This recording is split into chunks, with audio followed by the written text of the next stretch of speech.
What is up, YouTube? This is AVAULT here, back in today with you guys, another new Speed Duel Match Duel video. And today, there's not an interesting deck gonna showcase you guys, but we're actually doing a very interesting duel. We're actually doing the two top tier decks of Speed Duel currently against each other, or two of the top tier decks in tier 1 in my opinion, where we have today Gravekeepers versus Blade Knight deck. And I'm personally playing the Gravekeepers and against the Blade Knight. So a lot of you guys have been asking a lot of more competitive play on the channel, and you guys want to see what it's like. So I decided to do a video showcasing both decks and also giving you guys my opinion on what both decks are really like, what the strengths are, what the pros and the cons. So, you know, let's just go right into it. So we did win the stone, paper, scissors here, and we actually decided to go second, I believe. Yeah, as always, you know, we won the card advantage over here. Without surprise, we're playing Hidden Parasite with the Aerosol. Nothing too special, nothing too new. A lot of you guys have probably seen this by standard by now. Full disclosure, you know, there's no surprise, nothing new idea. You know, you guys can probably see lots of resources of the Gravekeepers decks out there, but you know, just really want to share my thought process and gameplay, and just so you guys know, we are playing with a competitive mindset here. So the opponent sets cards, and immediately we kind of know mostly what they set, what could be like stuff like Blast Sphere, Yomi Ship, or the most high suspect is Command Knight. So we decided to play defense as well along with it. We know we have heavy trap lineup in our deck anyways. We have Rite of Spirit and Dust Tornado as well. So, you know, we want to play defense and see what they have on their side. And Blade Knight immediately just comes out with one card on their hand, becomes 2000 attack.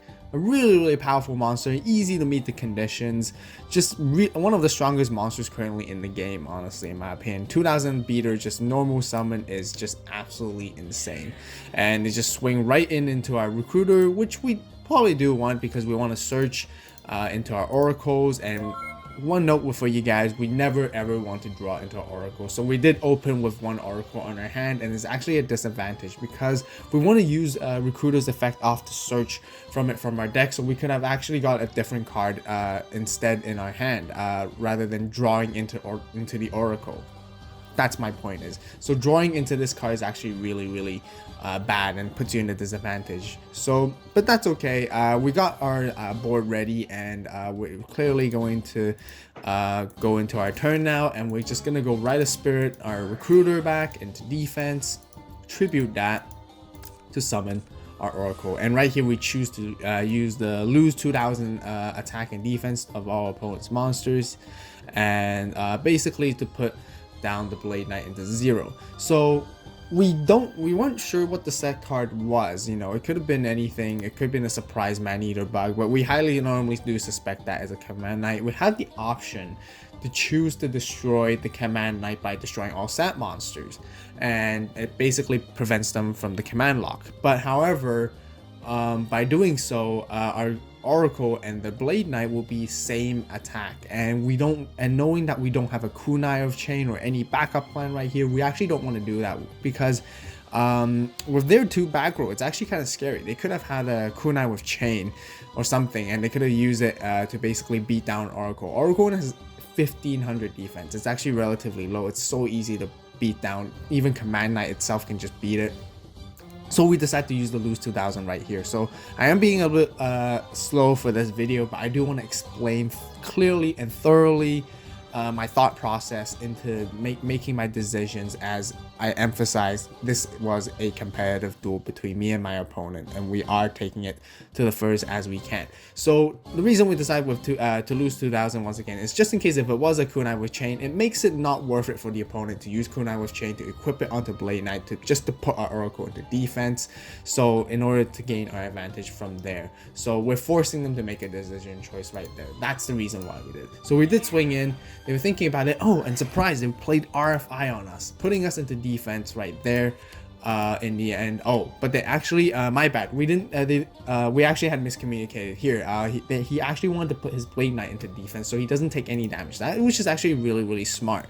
And we still have to run into the Blade Knight, and we pass our turn. There's actually, I don't know why, they probably deemed that the Blade Knight was not useful anymore. It's just a monster that's just going to be annoying, so they probably that's just like sitting there, which is not extremely helpful. So they probably just decide not to set our Oracle instead, and very likely they do have a play around in their next turn, I believe.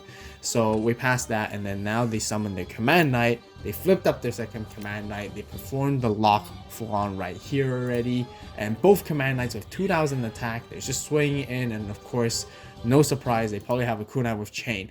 Knowing that they swung in like that, we immediately played the Dust Tornado just in case. We want to force the Command Knight to we want to force it to so we both die and we both get destroyed.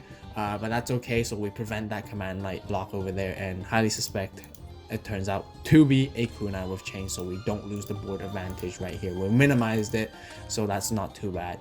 Well, we are empty field at the moment, and they just swung in directly with a 2000 attack. We just had to take it, but no choice, and they have to pass their turn. So we drew into Metal Morph. It's actually a pretty neat tech card I just played in for competitive play. The reason I played that card is just, it gives an element of surprise. People don't expect it when they're playing the top tier decks, and having these like unique tech cards in the deck, which I do have a couple, and maybe you guys might be able to see, but also stay tuned for the deck profile, which I will show you and highlight more on the tech cards.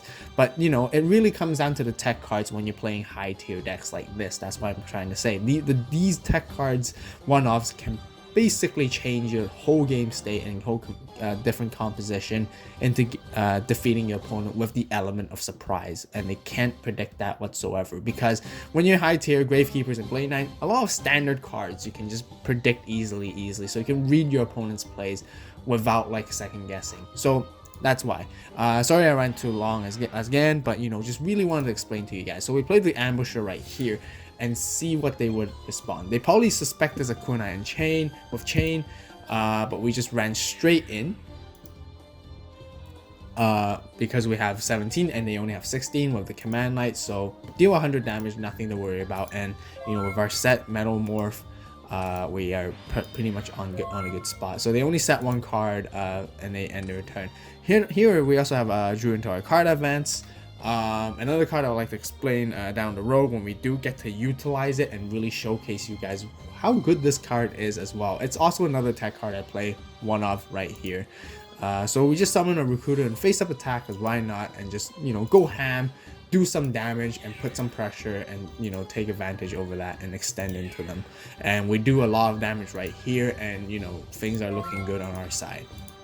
Now passing to the turn, they flipped over their skill, Hidden Parasite. No surprise again, all Blade Knight decks are playing this right now, other than Dicefoon with It's My Lucky Day, but I don't see people playing that anymore at this point in time, because Hidden Parasite Aerosol right here is just so good. Easy, clean wipe off the board. So now with Recruiter, we do get to search, and we decide to add Ambusher on their hand, and they have to set a card. They have no monster. If they actually had a Blade Knight with a kunai, they could have easily won right there and we would have been gone. But luckily they don't seem to have that monster, so they have to pass their turn.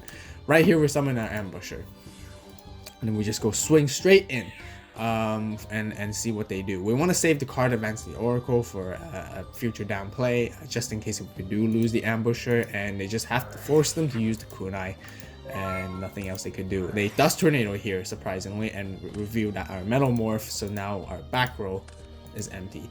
And they summon the Command Knight and straight in attack right here. And here's the reason why I didn't card advance and overextend and overcommitted during the previous turn, because right here, right now, we're able to turn the tables with more card advantage on our hand, play the Spear Soldier, card advance it. It doesn't matter what we have back that we reviewed here, so I'm just gonna skip that part, because the main point is to allow us to summon Oracle right here and immediately make him lose 2000 attack and defense, swing in for the first game.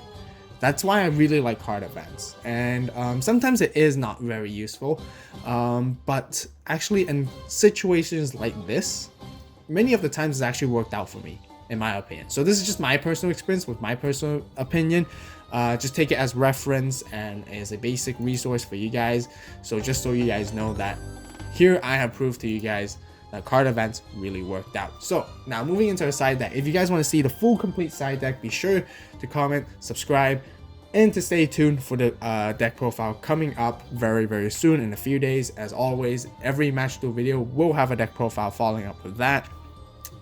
For the Blade Knight deck profile, it has been released already a couple of weeks ago, so be sure to check that video out as well. And here we believe we definitely side in Warrior Eliminations and some RFIs in there, just because we're against such a heavy Warrior deck.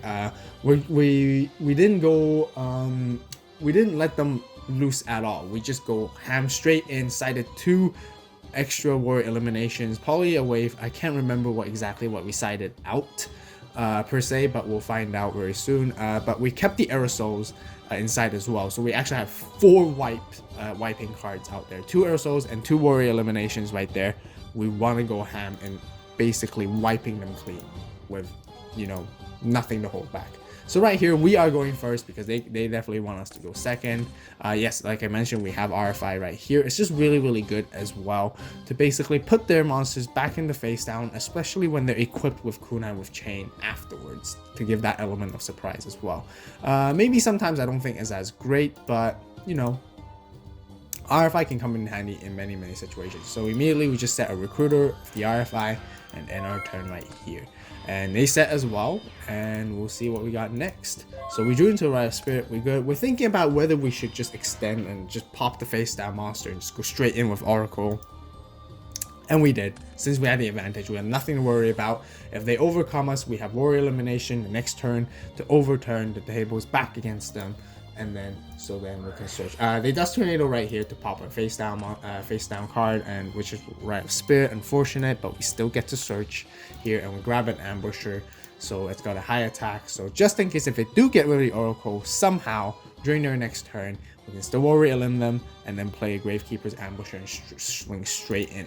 So now we swing in for a direct clean 2000 attack. I don't think they have any Sphere Kuribohs or anything like that, so that's a really good advantage, really good upper hand for us, and pass our turn right there. And surprise, here it comes again. Hidden Parasite with the Aerosol just wipes our Oracle clean out of the game, and they summon the Blade Knight with 2000 attack since they only have 1 card in their hand.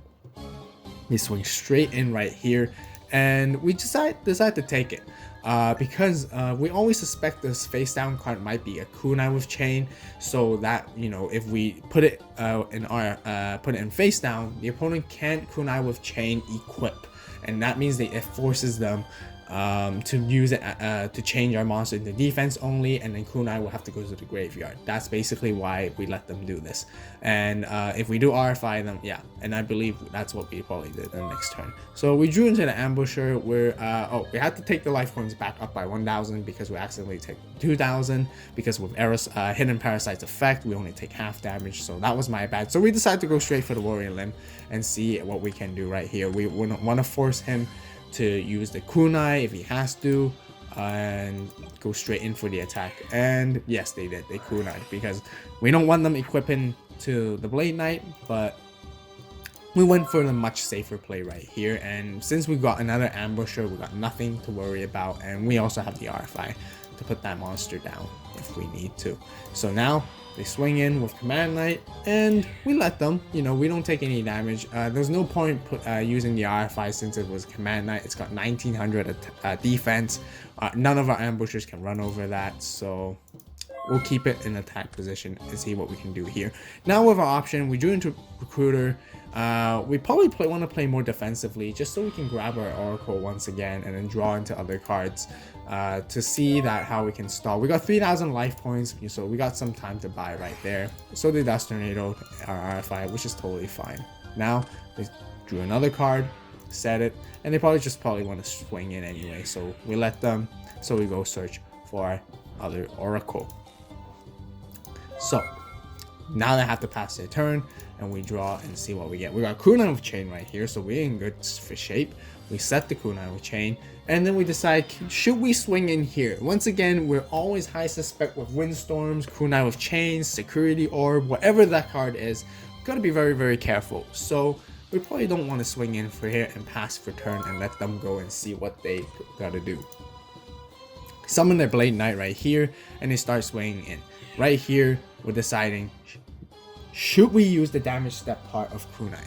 Now, the problem is if we do, and if that card that they have face down is also a kunai, they'll just run over us. They'll start attacking, and then they'll get the board advantage. So we don't want to let them. We have to use a two-part effect. We're putting it into defense and equipping it. So now it's also strong enough that Command Knight can't run over it as well.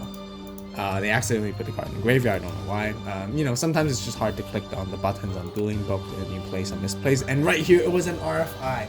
Unfortunate, but we went for the safer play, and that's actually still okay, because here, then they swing in with the Command Knight, and we take no damage right here. Now we're actually on the pressure corner, and we don't know what we do.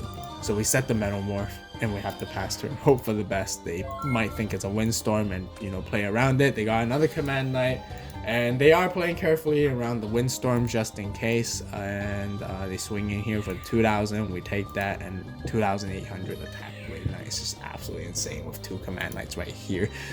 Well, nothing we can go around that. So we're back to siding deck. We probably kept the same, you know, 2 Warrior Limbs with RFIs and Aerosols in the deck. Once again, we probably took out the Dust Tornadoes when that we realized, you know, destroying the back row wasn't extremely as useful as it probably seemed. So I believe that's the cards that we took out. Dust Tornado, we probably took out one Rite of Spirit, and we realized Metamorph was sort of like a dead draw from the last game, and probably don't think it's actually that useful against Blade Knight concluded, so we probably took that out as well.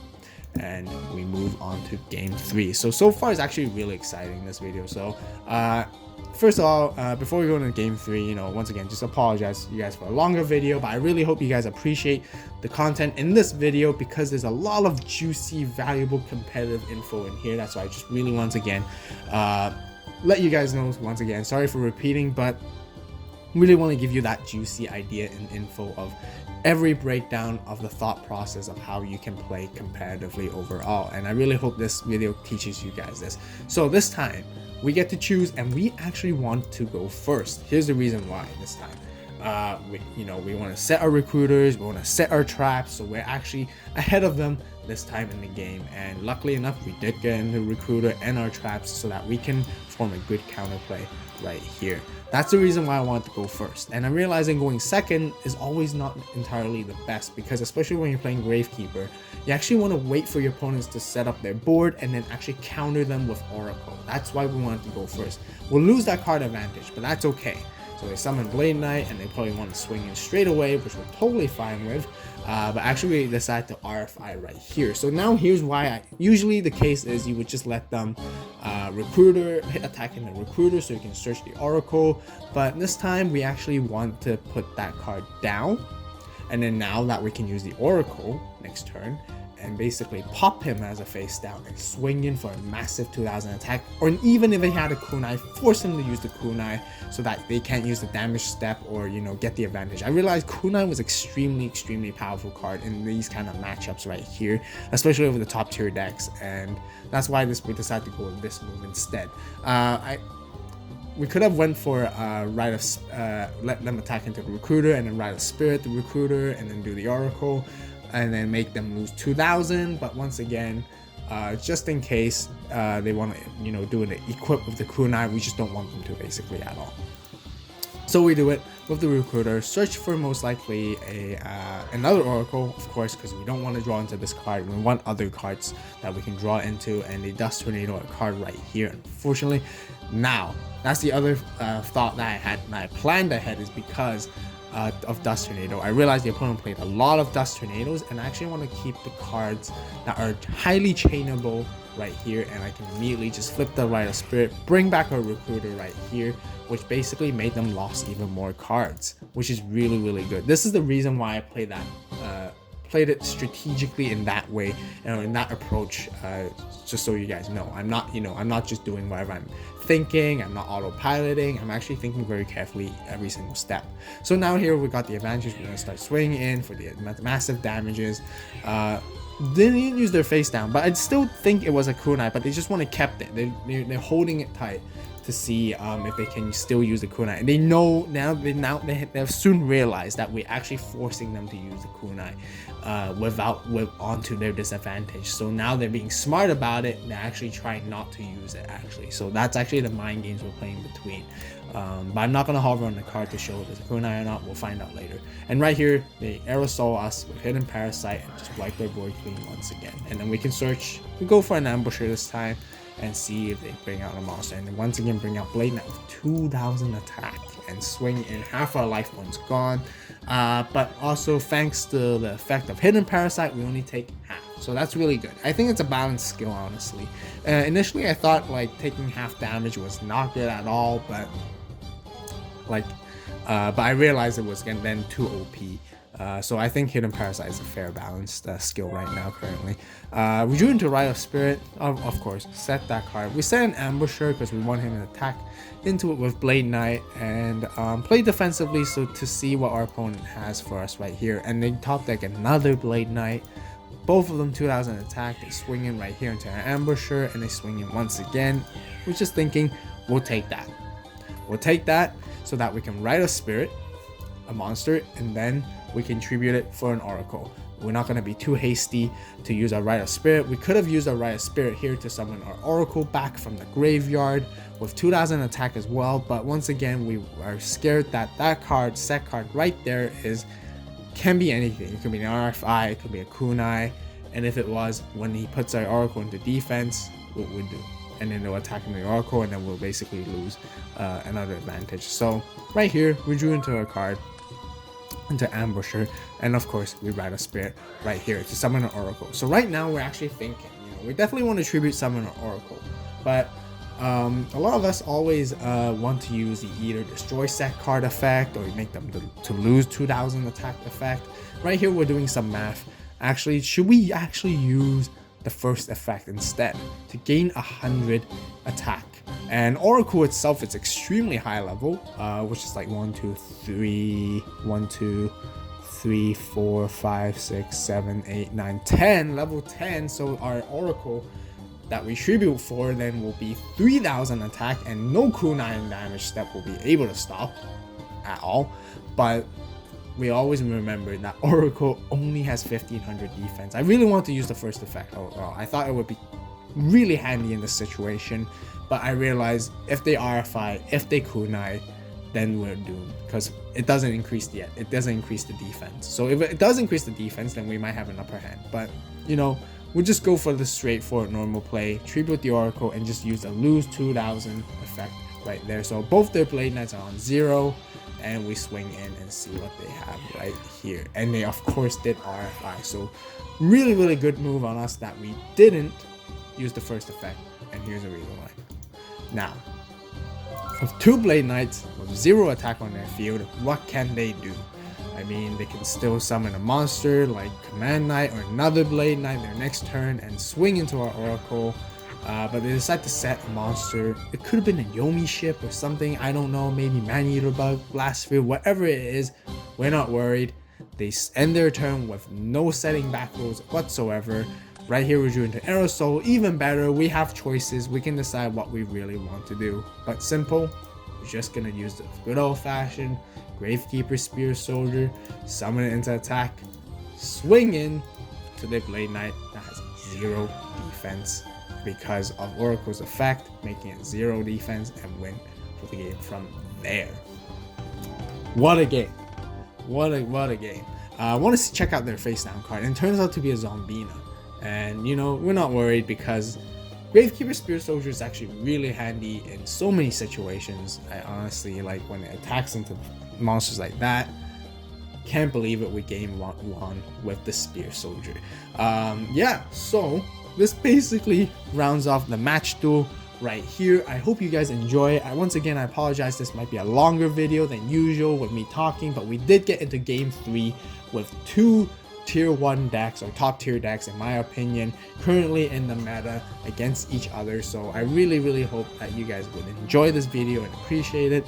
So if you guys do, be sure to hit that like button, support the AVAULT channel in any way you can, which really helps. Comment down below. Subscribing is a great way to support the AVAULT channel, and I really appreciate it if you guys subscribe, because that is one way to tell me that you guys enjoy the speed duel content on this channel, or basically any content in this channel. So I really appreciate it. So once again, for those of you guys who've already subscribed so far to the AVAULT channel, thank you guys so much for the support. Really appreciate it. Hope you guys continue to enjoy the content. As always, thank you guys so much for watching. Once again, the deck profile will be posted in a day or two, and I'll be going over the key cards and tech cards I play inside here. So be sure to click that notification bell to stay tuned and don't miss out on that deck profile as well. And yeah, thank you guys so much for watching. As always, you guys have a great day, great night wherever you are, and this is AVAULT signing